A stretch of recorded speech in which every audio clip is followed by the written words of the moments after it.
हेच मुचे बिग बॉसचे घर, हेच त्यांचे भांडणे, निकी जान्हवीच्या राड्यामधले वैभव अरबाजचे सांडणे.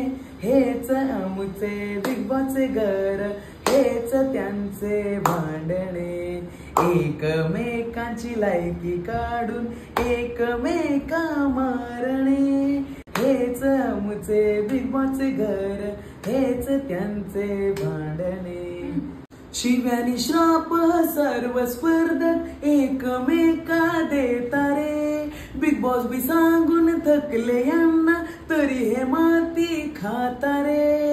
अन पुनारी तेश भाऊ चांगली खरडपट्टी करते रे, तरी निकी जान्हवी यांचं पुन्हा तेच चालत रे. हेच आमचं बिग बॉसचे स्पर्धक, हेच त्यांचे